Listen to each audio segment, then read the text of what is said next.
오늘 본문의 말씀이 좀 긴데요. 25장 13절부터 26장 2절까지만 우리 교독하도록 하겠습니다. 사도행전 25장 13절부터 26장 2절까지입니다. 신약성경 232면입니다. 우리 한 절씩 교독하겠습니다. 제가 먼저 읽고 여러분들이 읽습니다. 수일 후에 아그리빠 왕과 버니게가 베스도에게 문안하러 가이사라에 와서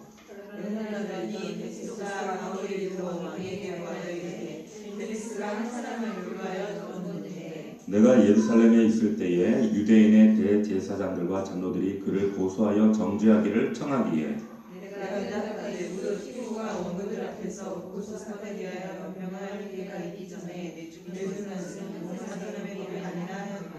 그러므로 그들이 나와 함께 여기 오매 내가 지체하지 아니하고 이튿날 재판 자리에 앉아 명하여 그 사람을 데려왔으나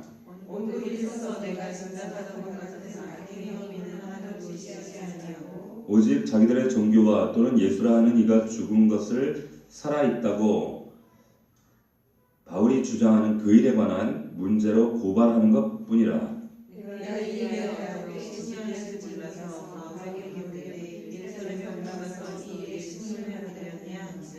바울은 황제의 판결을 받도록 자기를 지켜주기를 호소하므로 내가 그를 가이사에게 보내기까지 지켜두라 명하노라 하니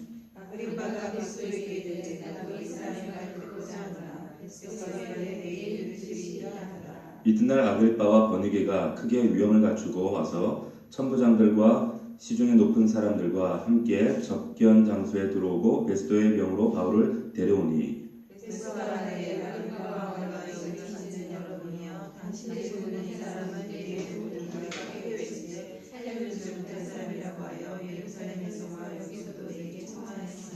내가 살피건대 죽일 죄를 범한 일이 없더이다. 그러나 그가 황제에게 상소한 거로 보내기로 결정하였나이다.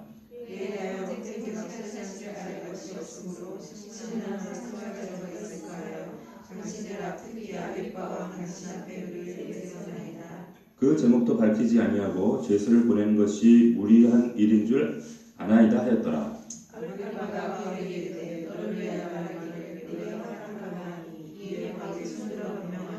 다같이 아그리빠 왕이여 유대인이 고발하는 모든 일을 오늘 당신 앞에서 변명하게 된 것을 다행히 여기나이다. 아멘. 자, 오늘 아그리빠 왕 앞에서 이런 제목으로 하나님 말씀 나누겠습니다. 사도행전 강의 54번째 시간입니다. 우리가 지난주에는 벨릭스 앞에서 재판 과정을 우리가 살펴봤습니다. 사도행전 마지막 부분 21장부터 26장까지 보게 되면 바울이 6차례 재판의 과정들이 받는 그런 장면이 등장합니다. 근데 매 재판마다 사도 바울이 자신의 신앙을 변증하고 또 자신의 신앙의 근거가 무엇인가 이것을 분명히 밝히는 이제 그러한 이야기들, 변론들이 등장하고 있는데 이 6번의 재판을 이렇게 한번 정리를 해보면 기억을 한번 되짚어 보십시다. 첫 번째, 예루살렘에서 유대인들에 의해서 박해받을 때 그 자리에서 자신의 신앙을 변증하죠. 자신은 율법으로나 성전을 멸시한 적이 없고 그리고 결례나 저들이 주장하는 것과 달리 나는 모든 것에 깨끗하다, 결백하다.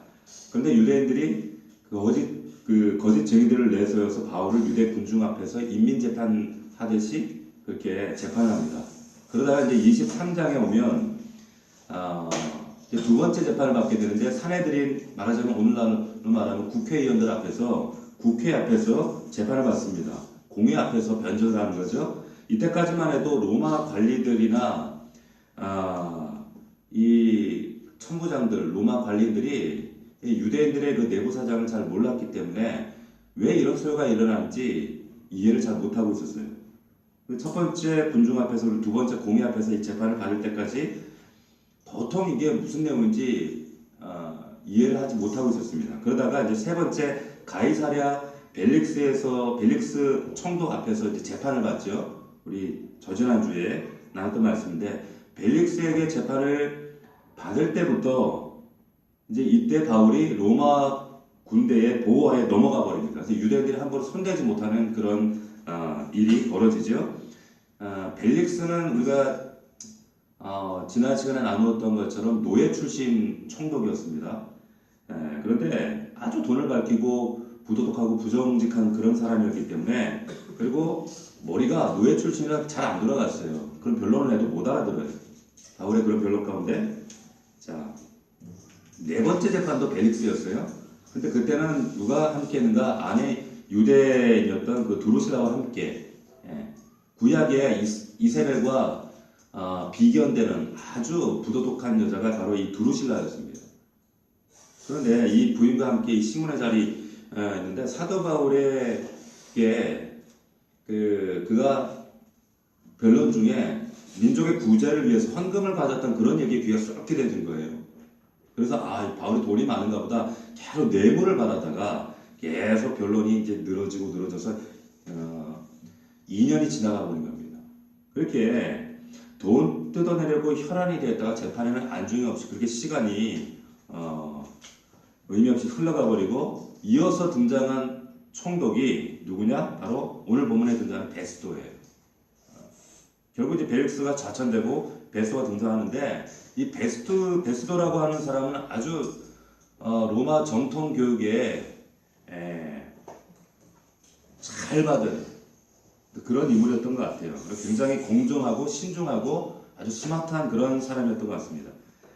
그래서 이 베스도 총독 앞에서만큼은 그래도 어느 정도 공정한 재판이 진행될 수 있었던 겁니다. 이 베스도에게 사도 바울이 나는 로마 시민권자니까 이런 억울한 재판을 할 수 없다. 그리고 개에게 마음의 심중에 의도했던 대로 가이사에게 상수합니다.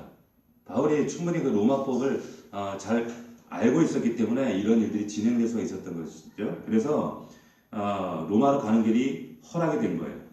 자, 여기까지가 이제 다섯 번째 재판까지 흐름이에요. 그런데 두 번은 유대인들에게 끌려다니면서 재판을 받고, 또 두 번은 벨릭스에게, 그 사악한 총독에게 재판을 받다가, 마지막 다섯 번째 베스도에게 이제 가이사에게 상소하면서 로마로 가는 길이 열리는데, 그러면 여기서 끝나야 하는데 또 오늘 본문에 재판과 변론이 이어지는 거예요. 왜 그런가 하면, 이 바울을 황제에게 보내기 위해서는 바울의 죄에 대한 명확한 제목이 있어야 황제에게 보낼 수가 있는 거예요. 다시 말하면 공소장에 들어갈 제목이 들어가야 되는데, 아무리 봐도 이 베스도가 볼 때 죄가 뭔지 모르겠는 거예요. 애매모호한 거죠. 그래서 이 베스도는 용의 주도하고 아주 공정하고 신중한 사람이었기 때문에 오늘 본문에 나오는 내용은 어떻게 보면 재판이 아니라 대화하는 겁니다. 정확한 전후 사정이 어떻게 되는 것인지. 그런데 그 자리에 누가 함께 배석하게 되었는가 하면 바로 아그리빠 왕과 버니게라는 사람이에요. 이 아그리빠가 누군가? 헤롯 아그리빠 2세입니다. 이게 누군가 하면, 예수님 당시에 예수님이 태어나서 동방박사들이 돌아가고 나서 2살 아래의 남자 사내 아이들은 다 죽여라 했을 때 그 명령을 했던 사람이 바로 헤롯 대왕이에요. 그 헤롯 대왕의 아들이 헤롯 아그리빠 1세입니다. 헤롯 아그리빠 1세는 우리가 잘 아는 그 사도행전 12장에 보면 야고보를 칼로 쳐 죽이죠. 쳐 죽이고 또 베드로를 감옥에 가뒀던 사람이 바로 헤롯 대왕의 아들인 헤롯 아그리빠 1세입니다. 그의 아들이 오늘 본문에 나오는 아그리빠예요. 그러니까 이 본문에 나오는 아그리빠 왕은 헤롯 아그리빠 2세라는 거죠. 헤롯 아그리빠 2세. 그런데 좀 헷갈리는 얘기가 뭐냐 하면, 여기 본문에 이 버니게라는 사람이에요. 버니게. 지금 총독 베스도가 가이사랴에 새롭게 부임하고 나서 아마 이제 인사차, 방문차 이렇게 오게 되는데, 보통 말하자면은 이제 국가의 수반이 거기에 이제 어떤 그 정상간에 이렇게 만날 때 항상 연본이 대동하잖아요, 동반하잖아요. 성경에 보면 이 사람이 지금 부부로 나오는데, 그런데 역사적 사료에 보면 이 버니게가 이 헤롯 아그리빠와 남매지간이에요. 이게 어떻게 된 건가? 이게 기록이 잘못된 것인가? 헷갈린단 말이에요. 종잡을 수가 없어요. 그런데 정확히 말씀드리면 남매이자 부부예요. 남매인데 부부예요. 근친상간한 거예요. 완전 콩가루죠. 한숨이 절로 나오죠. 콩가루예요, 콩가루. 그러니까 이 버니게라고 하는 아버지가 헤롯 아그리파 1세인데 오빠가 헤롯 아그리파 2세고 친 여동생이 버니게였어요. 그런데 원래 이 오빠와 이 동거하기 전에 그 전에 그 자신의 숙부와 먼저 결혼했어요. 숙부와 결혼을 하고 버리고 슬그머니 결혼식도 없이 그냥 동거를 한 겁니다. 헤롯 아그리파 2세와 동거를 하다가 나중에는 이 버니게가 또 누구의 아내로 들어가는가 하면 로마 황제였던 베스파시안 황제의 첩으로 들어가요. 완전히 콩가루 집안도 아니고 배지밀 집안도 아니고 이거는 도무지 그런 사람이에요. 근데 이 지금 오늘 재판에 이 베스도와 그리고 헤롯 아그리파 2세와 버니게 앞에서 지금 재판이 이루어지고 있는 겁니다. 자, 그래서 오늘 26장에 2절부터 8절까지 보면 이제 그들 앞에서 바울의 여섯 번째 변론이 다시 말하면 설교가 등장하고 있는 거예요. 설교의 내용을 보면 내용도 중요하지만 믿는 자는 어떤 사람인가, 어떤 존재인가 라고 하는 대답이 오늘 본문을 통해서 아주 명확하게 선명하게 드러납니다. 특별히 5절부터 11절까지 보게 되면 바울이 자신의 과거, 자신의 모습이 어떠한 사람이었는가라는 것을 변론하고 있어요. 어떤 사람이었는가? 내가 바리새파 중에 엄한 바리새파의 그런 문파의 한 사람이었다. 나사렛 예수 이름을 대적하는 사람들은 다 잡아 죽이던 사람이었다. 제사장의 권세를 가지고 많은 성도들을 옥에 가두고 죽이고 했던 뭐 이런 얘기들이 나와요. 자신의 과거에 활했던 전적이 나오는 거죠. 바울이 어떤 사람이었습니까? 한마디로 진짜 악한 사람이었어요. 바울이 과거에 이 사람의 성품이나 인격을 들여다보면 자신의 뜻을 관찰하기 위해서는 수단, 물불을 가리지 않는 자신의 동족도 죽일 수 있는 그런 사람이었습니다. 그 열심이 어떻게 얼마나 열렬히 드러났는가 하면 과격하고 거칠고 싸납게 결국에 이 옳은 일, 자신이 믿고 있는 자기의 의를 관찰하기 위해서 스데반도 눈앞에서 패기만만하게 죽여버린 사람이 바로 사울이었어요. 목적을 위해서는 수단을 가리지 않는 그런 사람이었습니다. 자신 앞에 가로막고 있어? 가로막고 있는 어떤 것도 문제가 안 돼. 다 부셔버려요. 다 깨뜨려버려요. 그렇게 잔인무도한 혈기왕성했던 그 왜곡된 자기에 충만해서 그렇게 수많은 사람들을 어렵게 하고 힘들게 하고 상처였던 사람이 바로 이 바울이었습니다. 근데 이 바울이 오늘 본문에 보면 예수 그리스도를 만난 다음에 완전히 변화되었다는 걸 알 수가 있죠. 지금 알 수 없는 정말 끝을 알 수 없는 재판이 지금 2년이 넘게 계속 진행되고 있습니다. 가이사랴에 계속 구금되어 있어요. 그런 와중에 지금 오늘 여섯 번째 이제 베스도에게 심문을 받고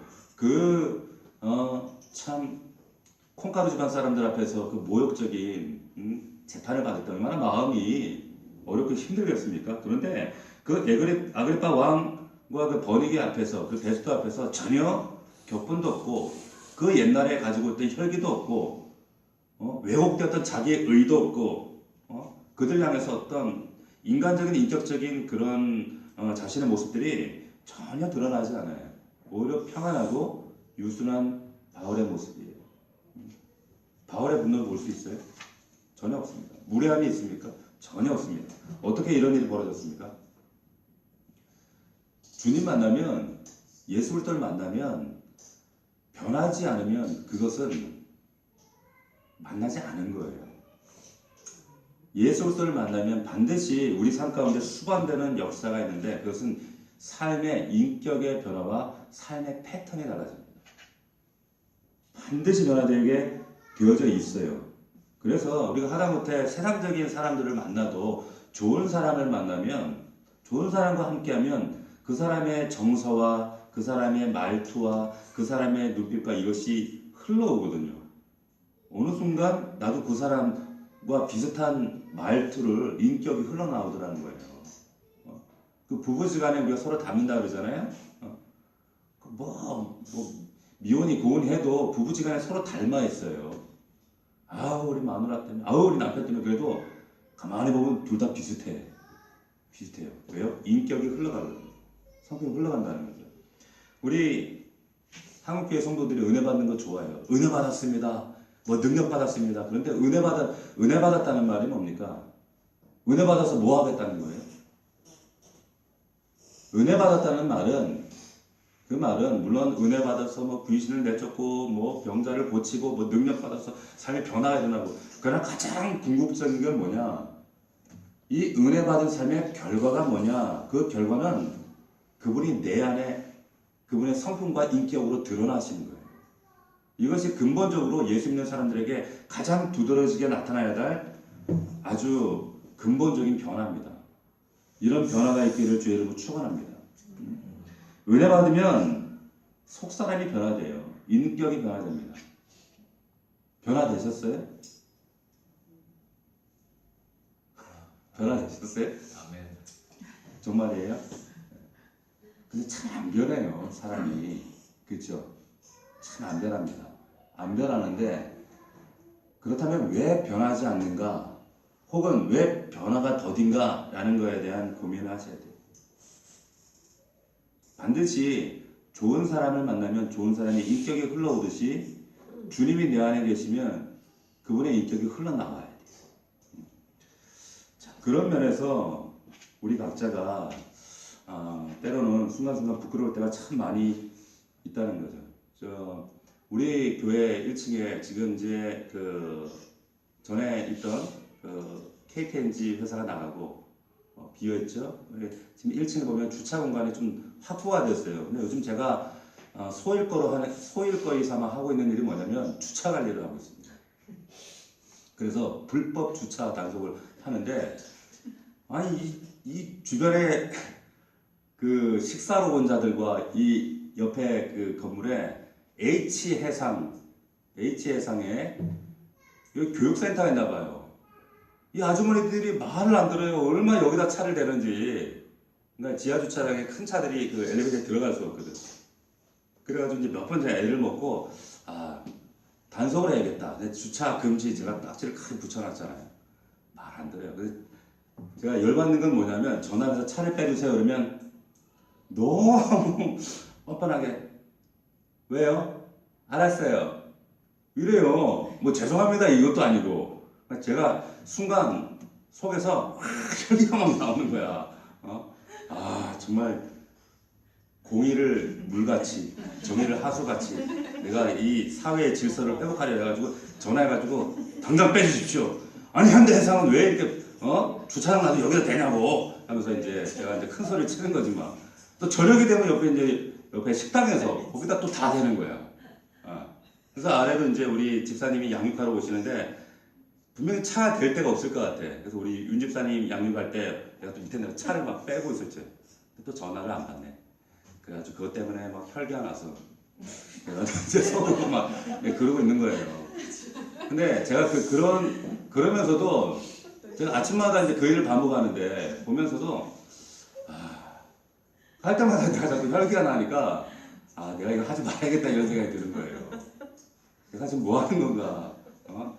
저 사람들 가운데 혹시 또 나중에 우리 교회 오면 어떡하나 이런 생각도 들고 그러지 말아야겠다. 근데 그런 모습을 통해 드러난 참 그 한 장면 가운데 드러나는 우리의 연약한 본성들 참 숨길 수가 없어요. 숨길 수가 없다는 거죠. 예전에 좀 오래된 사건이지만 그 통일혁명당이라고 하는 사건이 있었습니다. 그 사건으로 억울하게 20년 동안 옥고를 치르셨던 신영복 성공회대학교 교수님 지금 돌아가신 분인데 신영복 교수님이 쓰신 책이 있어요. 제가 이분의 책을 어떤 사상이나 이런 것들이 좋아서가 아니라 필력이 참 대단한 분이에요. 그래서 정말 어떻게 이렇게 표현할까. 그래서 제가 보았던 책인데 감옥으로부터의 사색이라고 하는 그런 책 중에 이분이 20년 동안 억울하게 옥 생활을 하면서 본인은 억울하다 하지만 여러 가지 또 평가가 있겠죠. 역사적으로. 그런데 그분이 그 책 가운데 20년 동안 감옥 생활 중에 겪었던 사건을 이야기들을 이렇게 적어둔 그런 이야기가 있어요.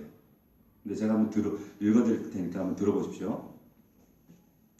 없는 사람이 살기는 겨울보다 여름이 낫다고 하지만 교도소에 우리들은 없이 살기는 더하지만 차라리 겨울을 택한다. 왜냐하면 여름 징역의 10가지, 20가지 장점을 일시에 무색하게 해버리는 결정적인 사실. 여름 징역은 자기의 바로 옆 사람을 증오하게 한다는 사실 때문이다. 모로 누워 칼장을 자야 하는 좁은 잠자리는 10사람을 단지 37도의 열덩어리로만 느끼게 한다. 이것은 옆 사람의 체온으로 추위를 이겨나가는 겨울철의 원시적 우정과는 극명한 대조를 이루는 형벌 중의 형벌이다. 자기가 가장 가까이에 사람을 미워한다는 사실, 자기의 가장 가까이에 있는 사람으로부터 미움을 받는다는 사실은 매우 불행한 일이다. 더욱이 그 미움의 원인이 자신의 고의적인 소행에서 연유된 것이 아니고 자신의 존재 그 자체 때문이라는 사실은 그 불행을 매우 절망적인 것으로 만든다. 그러나 무엇보다도 우리 자신을 불행하게 하는 것은 우리가 미워하는 대상이 이성적으로 옳게 파악되지 못하고 말초 감각에 의하여 그릇되게 파악되고 있다는 것. 그리고 그것을 알면서도 증오와 감정과 대상을 바로잡지 못하고 있다는 혐오에 있다. 자, 생각해 보세요. 우리의 인격과 성품이 얼마나 간사하고 연약한가 하면 겨울철에는 좁지만 이 옆 사람의 체온으로 이겨내려고 하는 거예요. 그런데 불과 몇 달이 지나서 한철 계절이 바뀌고 나면 이제는 그 옆 사람의 숨결조차 거부감이 들고 혐오감이 든다는 거예요. 그래서 그 사람의 존재 자체를 가장 가까이 붙어있는 대상인데 함께 어려움을 동고동락하고 있는 그 감옥의 동짐에도 불구하고 이제 혐오의 대상이 되는 거죠. 숨결조차 거부하고 싶은 이렇게 극명히 달라지는 이 추악한 자기 본성을 마주대하면서 야, 사람이 이거밖에 되어지지 않는다. 이제 그런 이야기들을 이렇게 적어놓은 이야기입니다. 인간이 연약해요. 연약합니다. 아침 다르고 저녁 다르고 어제 다르고 오늘 다른 게 인간의 마음이고 참 그 우리의 모습들이 변하지 않는 게 우리들의 모습이에요. 그럼에도 불구하고 성경은 예수 그리스도 안에서 너희가 새 사람을 입으라 변화될 수 있다 말씀하시는 겁니다. 요한복음 13장 34절에 보면 새 계명을 너희에게 주노니 서로 사랑하라. 내가 너희를 사랑한 것 같이 너희도 서로 사랑하라. 너희가 서로 사랑하면 이로써 모든 사람이 너희가 내 제자인 줄 알리라. 이렇게 말씀하셔요. 예수님의 제자라는 표징이 뭐예요? 표징이 뭡니까? 사랑하는 모습이잖아요. 그런데 이게 연출이 돼요? 사랑합니다. 사랑합니다. 사랑하는 척 한다고 이게 사랑이 되냐고. 속 사람이 안 바뀌었는데. 우리 안에 근본적인 나의 본성이 예수 그리스도 안에서 성화되지 못하는데 우리의 좌절이 여기 있는 거예요. 참 안 변하는 거예요. 왜 이렇게 변하지 않을까 싶지만 그 변화되지 않을 때는 왜 그 변화가 더딘가를 예수 그리스도 앞에서 정말 냉철하게 물으셔야 돼요. 진정한 순종이 있는가? 진정한 인격적인 그분 앞에 복종이 있는가? 매일매일 삶 가운데 주님 앞에 주님이 요구하시는 분량의 믿음의 결단이 있는가? 우리는 은혜 받기는 좋아하는데 돌아서면 그만이에요. 순종과 결단과 내 삶의 그 증거든 열매들은 별로 관심이 없어요. 우리가 저를 비롯해서 우리 모든 성도들이 붙들어야 될 귀중한 말씀의 팩트가 뭔가 하면 하나님의 복음이 지금 누구에게 왔는가 먼저 우리를 통해 지나가지 않았습니까? 그렇다면 이 복음을 대하고 이 첫 번째 변화되어야 될 대상이 누구냐? 먼저 내가 변화되어야 돼요. 나 자신이 변화되고 나 자신의 변화된 모습을 통해서 가정이 변화되어지고 주변이 변화되어지는 거예요. 날마다 우리는 예수 그리스도 안에서 변화되어지기를, 성화되어지기를, 그리고 인격적으로 사도 바울의 이런 놀라운 변화가 나의 놀라운 간증이 될 수 있기를 주의 이름으로 축원합니다. 제가 어제 어떤 목사님과 통화를 했는데 여러분들도 아실 거예요. 우리 아시는 분들 있고 모시는 분들 있을 텐데 작년에 저희 교회 그 4인 사색 부흥회 할 때 오셨던 그 서영수 목사님과 통화를 하면서 그런 얘기를 하시는 거예요. 교회에 안산에서 지금 목회를 하고 계시는데 교회에 함께 그 사역을 감당했던 교회 중직 권사님이 교회를 떠나셨다는 거예요. 교회에서 권사를 받고 또 이제 교회에서 정말 그 중심적인 중추 역할을 감당하셨던 그런 분인데 이번에 갑작스럽게 기도도 많이 하고 은사도 많고 교회 하여튼 모든 일을 도맡아 하시던 분인데 교회를 나가셨다는 거예요. 그런데 이유를 얘기를 안 하시더라는 거예요. 근데 이유를 이제 얼마 전에 듣게 되는데 그 이유가 너무 어처구니가 없는 이유인 거예요. 그 이유가 이제 하여튼 뭐 그 이유까지는 얘기 안 하셨는데 너무 어처구니 없는 그러니까 누구한테 삐진 거예요. 한마디로 얘기해서. 그러니까 이분이 목사님이 낙심이 된 거예요. 낙심이 돼가지고 야 근데 왜 그분이 나간 것 때문에 낙심이 된 게 아니라 그토록 믿고 그리고 믿고 또 열심히 충성을 다하고 정말 헌금도 많이 하고 교회 정말 세워진다 정말 핵심적인 역할을 하셨던 분인데 결국 고작 그것 때문에 왜 그렇게 사람은 변하지 않는가 그것 때문에 목사님이 낙심이 되신 거예요. 정말 마음을 다해서 그분을 양육하시고 세우시고 권사까지 세웠는데 왜 이렇게 사람이 변하지 않는가? 그러니까 자신의 어떤 사역에 내가 사역을 잘못했나? 라고 하는 어떤 자괴감 이런 것들 때문에 낙심된 거예요. 그런 와중에 또 이제 교회에 어떤 남자 성도님이 67세 되신 노인이 계신데 이분 그 사업장에 신방을 갔다 오신 얘기를 해요. 근데 이분이 왜 가끔 TV에 그런 분들 있잖아요. 집에 물건을 쌓아놓고 쓰레기같이 사시는 TV에 나올 법한 그런 삶을 사시는 거예요. 이 병원에 갔더니 이런 그 질병을 편집성 수집장애, 수집 제한장애 뭐 그러더라고요. 그러니까 집에 가지고 들어오면 못 버리고 막 쓰레기니 뭐니 다 쌓아두는 거예요. 이제 얼마 전에 한 1, 2년 전인가 그 딸이 죽고 보험금이 나온 거예요. 그 보험금을 가지고 사업을 하겠다고 지금 사업을 하시는데 사업장을 갔더니 세상에 쓰레기들을 쌓아놓고 그렇게 살고 있더라는 거예요.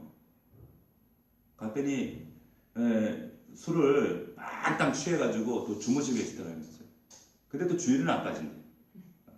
그리고 또 그 술을 드셔도 또 새벽 기도는 온대. 그래 가서 근데 그분을 보면서 이분이 또 낙심이 된 거예요. 그렇게 몇 년 동안 찾아가서 술 끊으세요.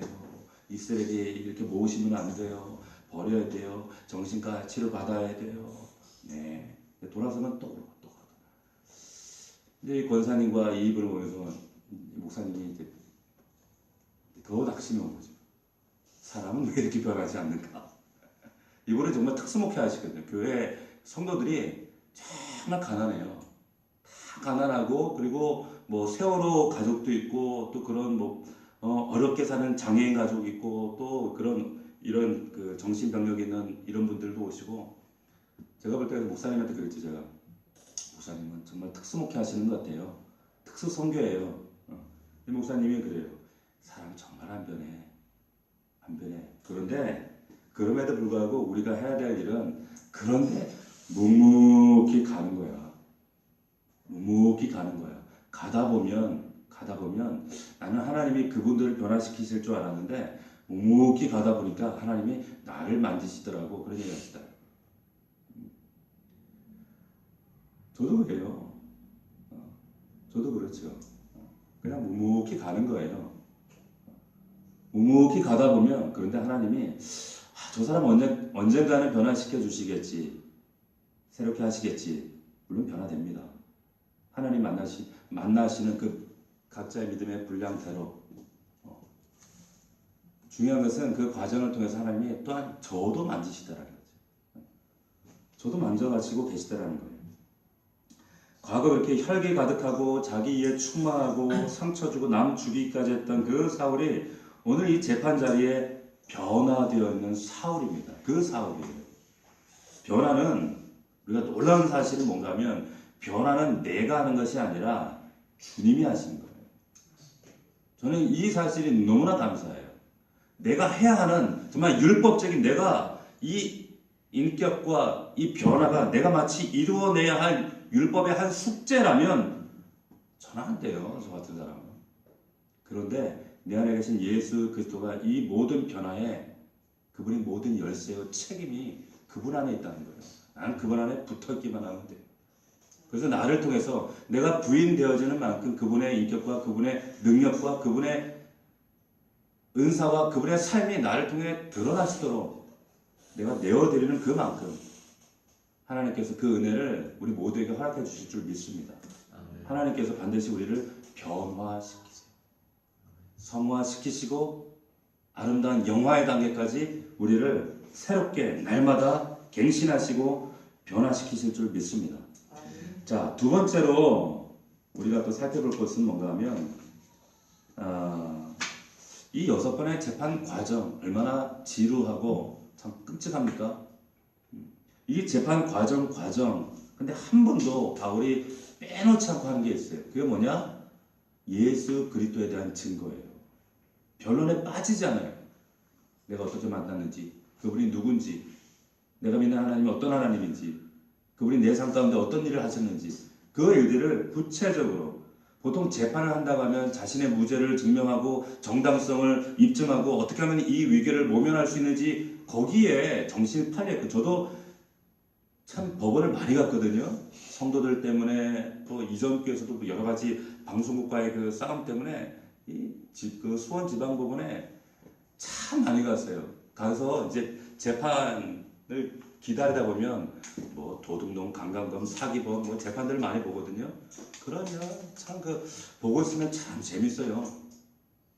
근데 그 자리에서 피고 가운데 한 사람도 딴 얘기하는 사람 딴 얘기하는 거 없어요. 다 자기가 자기 살기 위해서 살궁리 찾느라고 항변하고 변론하고 그럽니다.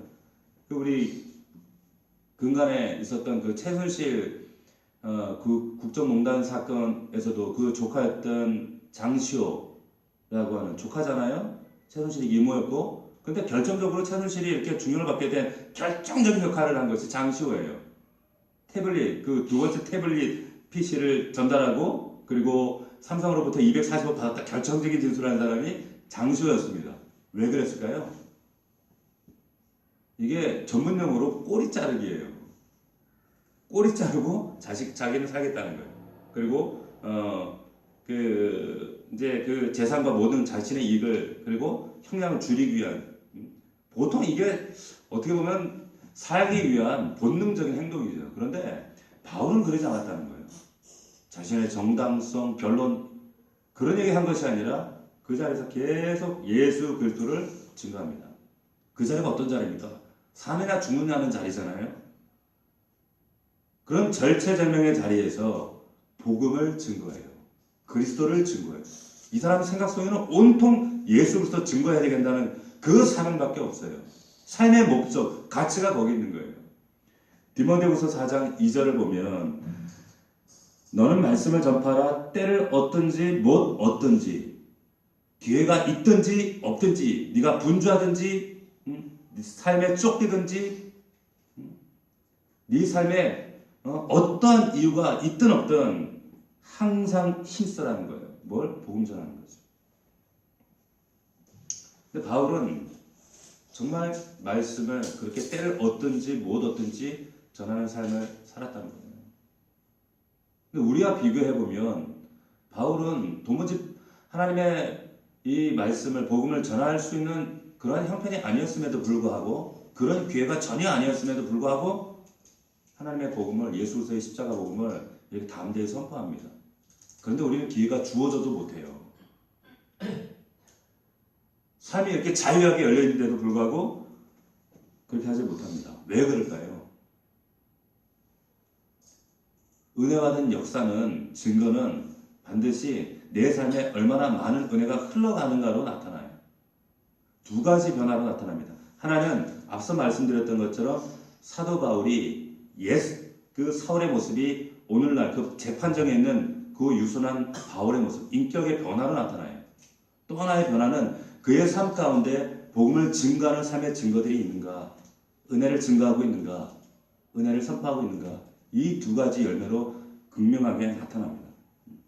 삶의 목적이 뭔가에 따라서 우리의 눈빛이 달라집니다. 그렇죠?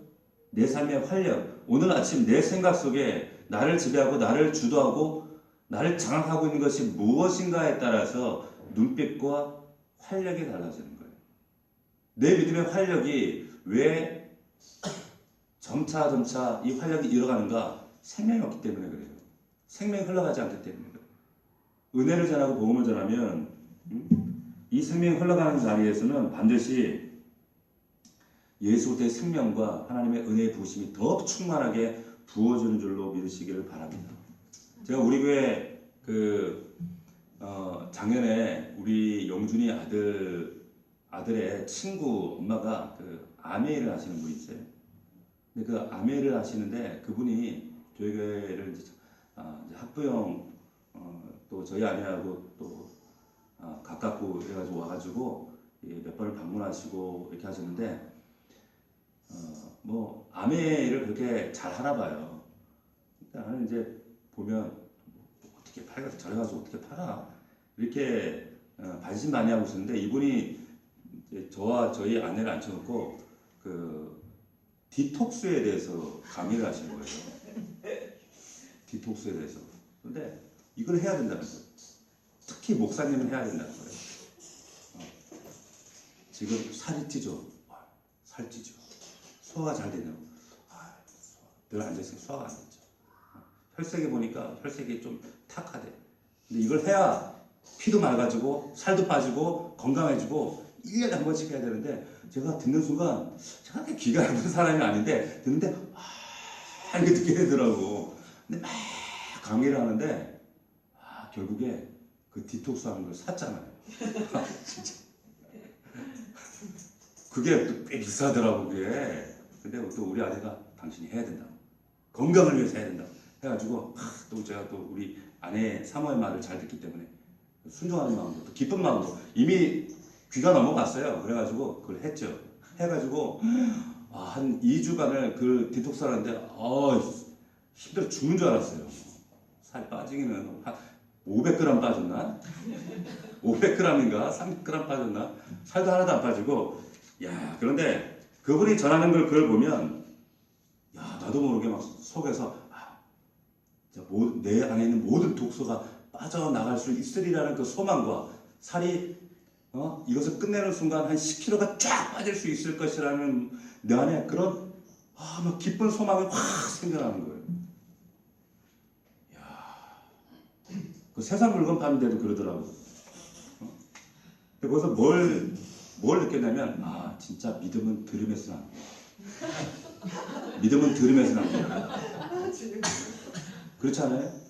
여러분들이 안 믿는 자들에게 믿음을 전하지 않는데 저들이 어찌 들으리요 하잖아요. 전해야지 저들에게 믿음이 들어가죠. 전해야지 복음을 선포해야지 전할 때 저들 삶 가운데 믿음의 역사가 나타나죠. 그런데 입을 안 열잖아요 우리가. 입을 엽시다. 할렐루야. 복음을 전하세요. 그것이 복음을 전하는 것이 내 안에 있는 은혜와 생명을 흘려보내는, 그래서 은혜가 더 넘치게 하는 비결이에요. 가장 중요한 비결입니다. 우리 한국의 최초의 선교사였던 그 토마스 선교사 있죠. 1866년에 대동강 변으로 들어와서 성경책 나눠주다가 그 배가 그 대동강 모래턱에 턱 걸려버리는 바람에 참에 백령도로 들어와서 성경책을 몇백 권씩 나눠주다가 이제 다음 배 들어왔다가 이게 대동강 모래바닥에 턱 걸리니까 오도가도 못하고 있을 때 관군들이 뭐 가만 놔두겠어요. 쫓아가지고 불화살을 쏠고 칼로 다 배에 있던 사람들을 다 죽이는데 그 가운데 27살 먹은 젊은 토마스 선교사가 있었어요. 그런데 그 죽이러 가는 순간에 그 토마스 선교사가 이거 억울하잖아요. 이거 복음도 못 전해보고 그 광고를 보고 씩 웃었다는 거예요. 씩 웃고 서툰 말로 그 성경책을 읽어보라고 전해주는데 읽어보세요. 전해주니까 받고 칼로 목을 쳐 죽인 거예요. 자, 그런데 그때 성경책 받고 목을 쳤던 그 사람의 이름이 박충권이라는 관군이에요. 근데 그분이 이 박충권이라는 분이 후에 이런 글을 남겼는데 이렇게 기록을 하고 있어요. 내가 서양 사람을 죽이는 중에 한 사람을 죽인 것은 이 한 사람이 토마스 선교사를 말하는 겁니다. 내가 지금 생각할수록 이상한 감이 있다. 내가 그를 찌르려고 할 때에 그는 두 손을 마주잡고 무삼말을 한 후 기도를 한 것 같아요. 무삼말을 한 후 붉은 배를 입힌 책을 가지고 웃으면서 나에게 받으라 권하였다. 그러므로 내가 죽이기는 하였으나 이 책을 받지 않을 수가 없어서 받아왔노라. 이렇게 기록을 했어요. 이 사람이 박충건입니다. 이 박충건이 나중에 예수 믿고 평안도 안수교회 장로가 돼요. 이 하나님의 신비입니다. 이 박충건이 토마스 선교사에게 받은 성경을 자기 집에 숨겨놨어요. 그런데 그것을 박충건의 조카가 우연히 보게 돼요. 보고 예수를 믿게 돼요. 그리고 이 조카가 중국 서양에 가요. 이 성경책을 읽고 거기서 로스라고 하는 선교사를 만나서 한글 성경을 직접 번역하게 됩니다. 놀랍지 않습니까? 그리고 토마스 선교사가 참수당하기 전에 백령도 근처에 성경책을 200권씩 이렇게 막 뿌렸어요. 뿌리는데 그때 성경책을 받아보았던 채치량이라고 하는 12살 먹은 소년이 하나 있었어요. 이 소년이 이게 한문 성경이니까 본인은 봐도 모르거든요. 그래가지고 그때 평양성 관리 박영식이라고 하는 그 영문 주사에게 이 성경책을 건네줍니다. 근데 그 당시에 워낙 종이가 귀하고 책이 귀할 때니까 이 박영식이라고 하는 사람이 너무 좋아했던 거예요. 그래가지고 이거를 째가지고 반은 화장실 갖다 닦고 반은 방에다 도배를 하는 거예요. 근데 도배하다가 보니까 도배 와서 누워서 보고 밥 먹다가 보고 앉아서 보고 그러다가 이분이 예수 믿게 된 거예요. 이 박영식의 집이 나중에 우리가 그 교회사를 보면 아주 유명한 교회가 등장하는데 그게 널다리 교회예요. 평양에 있는 널다리 교회. 이 널다리 교회가 훗날 우리가 잘 아는 평양 장대현 교회로 바뀝니다. 그 사람이 박영식이에요. 놀랍지 않습니까? 이 평양 장대현 교회에서 1907년 평양 대부흥 운동이 일어나죠. 그 부흥으로 말미암아 평양 시내에 수만 명이 예수 믿게 돼요. 그러고 나서 몇 년 후에 개화되고 나서 이제 평양에 마켓 선교사가 들어오는데 이제 이 박영식 집에 이 교회 이미 모여있는 교회에 가서 예배를 드리는데 보니까 온 집에 한문 성경으로 집이 도배가 되어 있는 거예요. 마페 선교사 놀래가지고 자기가 최초의 선교사인 줄 알았는데 성경책에 와 있는 거고 그래서 이제 전후 정황들을 살피면서 알게 된 것이 토마스 선교사예요. 토마스 선교사, 그 젊은 선교사의 죽음이 있었다는 사실을 그것이 밝혀지게 되고 알려지게 되고 그 죽음이 헛되지 않았다는 것을 알게 된 겁니다. 자, 하나님의 은총 가운데 은혜 받은 우리가 해야 될 일이 뭔가 때를 얻든지 못 얻든지 하나님 말씀을 증거하는 거예요. 여러분 은혜 받았다는 게 뭡니까? 매 주일마다 지금 우리 이 자리 나온 것도 은혜 받으러 나왔잖아요. 은혜 받아서 뭐 하겠다는 거예요? 은혜 받은 증거는 두 가지예요. 말씀드렸던 대로 내 삶에 하나님 앞에 우리가 에덴에서 잃어버렸던 하나님의 형상, 그분의 성품을 회복하는 거예요. 예수 그리스도의 성품, 성숙한 그분의 인격으로 변화되어지는 거예요. 또 하나는 나를 통하여서 예수 그리스도의 복음이 흘러가도록, 은혜가 흘러가도록 복음의 통로가 되는 겁니다. 믿으시길 축원합니다. 기억하셔야 돼요. 은혜가 내 안에 받는 곳으로 그치면 반드시 내 안에 이 은혜는 썩어요. 고인물은 반드시 썩습니다. 은혜는 끊임없이 흘러가야 돼요. 저와 여러분에게 하나님께서 허락해 주신 많은 기회가 있어요. 많은 만남이 있어요. 그 만남 토마스 선교사처럼 우연히 쪽지복음 하나 줄 수도 있고, 그냥 지나가다가 내가 생명의 다리에 복음 전할 수도 있고, 예수 믿어 한마디 던질 수도 있고, 근데 그 한마디가 미래에 어떠한 변화를 가지고 올지 아무도 몰라요. 그 토마스 선교사, 인간적으로 볼 땐 억울하지 않아요? 27살 먹은 중국 선교 갔다가 중국에서 선교 실패했어요. 아내는 죽었어요. 그리고 얼떨결에 마지막 선교지로 왔는데 복음 제대로 전화 보지도 못하고 그냥 못 배워 죽었어요. 근데 그 작은 복음의 현장에서 훗날 평양 대부흥동까지 이어지는 거예요. 이것이 하나님의 신비요 하나님의 역사의 반복들이라는 거예요. 여러분의 순종과 여러분의 그 믿음의 역사들이 여러분의 앞날에 하나님의 얼마나 크고 놀라운 이 비밀한 일들을 만들어낼 것인지 아무도 알 수 없습니다. 관건은 뭐냐? 내가 하나님 그 은혜의 말씀에 순종하는가? 나를 변화시키시고 내게 그 구원의 은혜의 복음을 허락하신 그 예수 그리스도를 내가 순종함으로 복음을 전달하는 그 복음의 통로가 되어지는가? 거기에 달려있는 겁니다. 말씀에 우리 결론을 맺겠습니다. 우리가 복음 증거자로서 첫 번째는 오늘 말씀을 통해서 변화되어져야 돼요. 내 인격의 변화.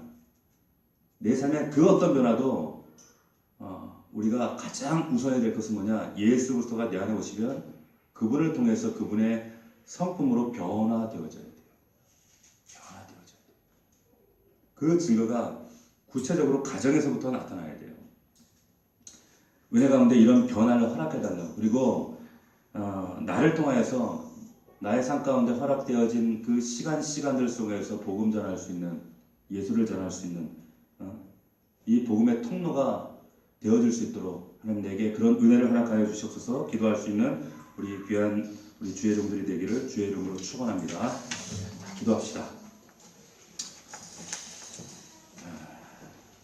우리 이 시간 기도할 때 먼저 주님 앞에 결단의 기도를 올려드렸으면 좋겠습니다. 하나님, 때로는 우리가 주님 앞에 주님이 기대하시는 분량만큼 혹은 내가 원하는 모습만큼 참 나 자신도 변하지 않는 그런 모습들을 바라보면서 때로는 낙심이 되고 좌절이 되고 실망이 되지만 그럼에도 불구하고 예수 그리스도가 내 안에 계시다면 더딜지라도 우리 안에 그 놀라운 성화와 영화의 그 놀라운 역사를 이루시는 예수 그리스도로 말미암아 우리도 주님처럼 잃어버린 에덴에서의 그 하나님의 성품과 예수 그리스도의 인격이 내 삶에 변화된 모습으로 드러날 줄로 믿습니다.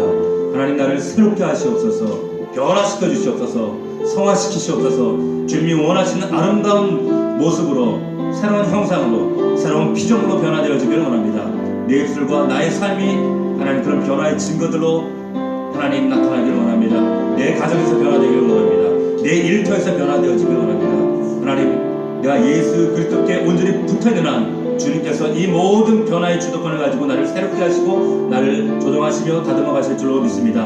하나님 그 옛날 그 악했던 사울이 혈기왕성하고 남을 죽이기까지 했던 그 사울이 변화되어져서 그 유순하고 정말 하나님 말씀으로 새롭게 다듬어졌던 그 바울이 된 것처럼 우리도 변화되어져서 하나님의 사람으로 온전한 믿음의 분량으로 하나님 우리를 새롭게 하실 줄로 믿습니다. 아버지 나를 이렇게 변화시켜 주시옵소서. 또한 하나님 나를 복음의 통로로 하나님 이 전도의 하나님 귀한 은혜의 통로로 사용하여 주시기를 원합니다. 때를 얻든지 못 얻든지 주의 복음을 전하는 자가 되어지길 원합니다. 하나님 무기력하게 게으르며 내 삶의 분주함으로 하나님 이런저런 핑계삼아 하나님의 복음을 변해하고 있지는 않은지 나를 이 땅에 하나님께서 나의 생명을 연장하시고 마지막 날 주님 앞에 설 때까지 우리의 사명을 연장하시는 하나님의 이유가 무엇인지를 깨닫게 하시고 때를 얻든지 못 얻든지 주의 복음을 전하는 하나님 전도의 사명자를 우리를 굳건히 세워주셔서 그렇게 살지 못했던 것 주님 용서하시고 오늘 말씀이 우리에게